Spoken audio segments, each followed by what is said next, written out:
We have a do-it-yourself project that definitely needs to be added to your to-do list. We are turning plain white kitchen towels, a little boring, into spring stunners with just paint. These colorful graphic towels make the best semi-handmade gifts, or better yet, you can keep them for yourself to decorate your home. That's what I would do.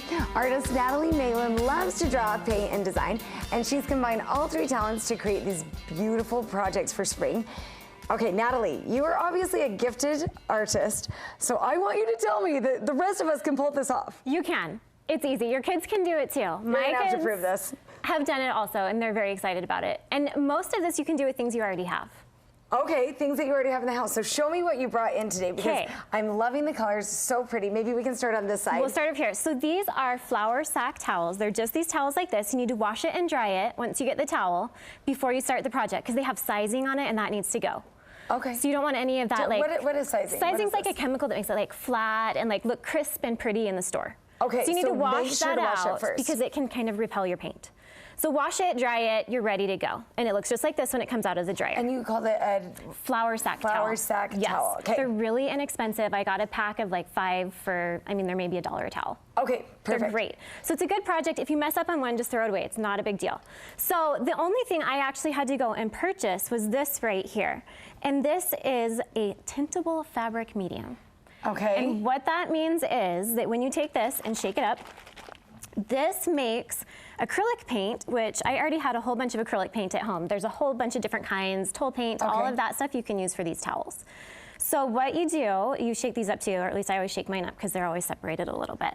So shake this up also, and you add this in and it makes it flexible. So if you feel this, it's not hard and stiff. You know, it's true, it almost feels just maybe a tinge different from the rest of the towel. So before we get into a demo, I want you to show me, they're so pretty. And these are both the same, they're the same flour sack towels. It's a flour sack towel. Okay. This is an old sheet that I was practicing on at first, and I brought this to show you. This was kind of my Pinterest fail at first, because this, you can tell it's a little stiffer.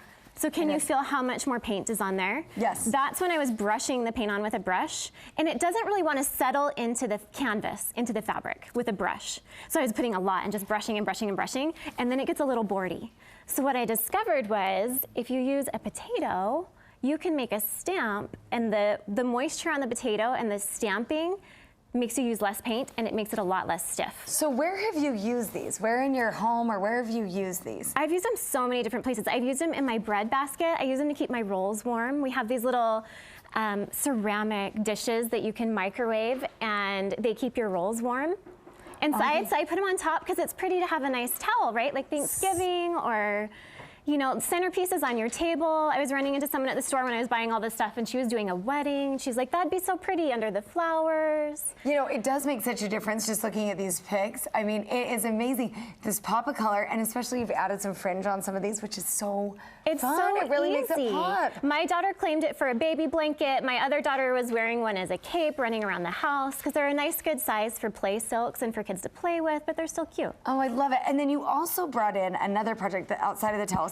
which is fun to transfer this, because these florals are enormous right now. I mean, we're seeing florals absolutely everywhere. So I want to floral everything in my house, although and they're fun to paint. And they're so, I believe it. I've not done it, but I believe it. And these totes are darling too. Yeah. So taking the same idea, but putting it on a bag. Same idea, on a bag. And then on this one, I used a little bit of white gesso. This is called gesso. That's kind of a sealant. And that just helps seal it and make your paint stick a little bit better. Okay. So I mixed this, I put it in. So I put that on the bag first, just a little bit, as you can see here. And then I went through and started painting. Okay, and so this I one want is done you with a brush. So I can show you. Yes, give me. Do you want me to show you the little? Okay. What do you want to start with, the towel or the bag? Let's do this little towel right here. So we're going to put some paint.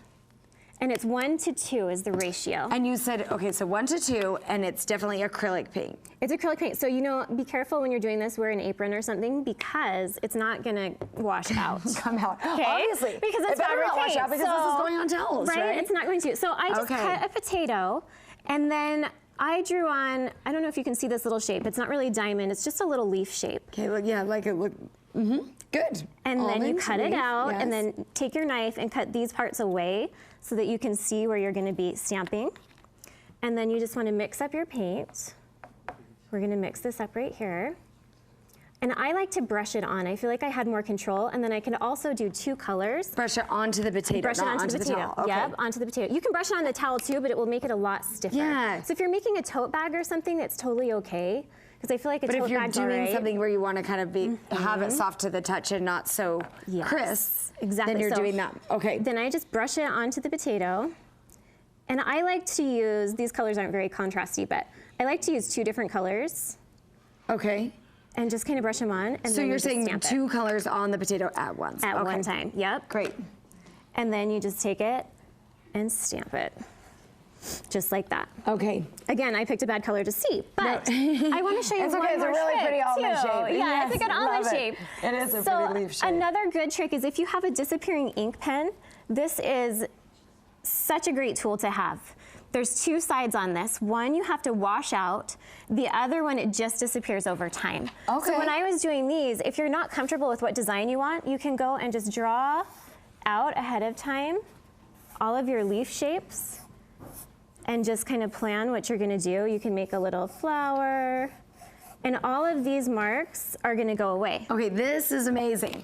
So you're So actually great. drawing it on, and then you can follow that. Because that would be a fear, is that once you put some paint down, I mean, it's there. It's It is not there. going anywhere, right? You've got to work with so it we've once got, it's there. yeah, so it's stuck there, and it's not going anywhere. So this will just go away. How long does this stay on?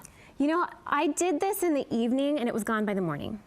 Okay. It also comes out with water, Okay. but you want to let these dry, these towels, for 24 hours, and then heat set them with an iron once you're done. Okay, so you let them dry. You do the paint. You've got this on.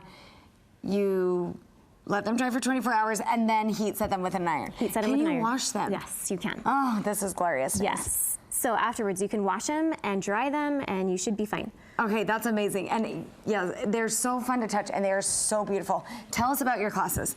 Okay, so I am teaching a workshop tomorrow with Melissa Esplin. It's gonna be so fun. We are doing a full day. I've never had so much time to teach, so I'll be teaching a lot of extra things that I don't normally get to teach in my classes. Oh, good. So there's information and a link on my blog to get to the class to register. There's a couple spots left, but it's pretty full. So if you wanna take the class, make sure you go and do it like right now.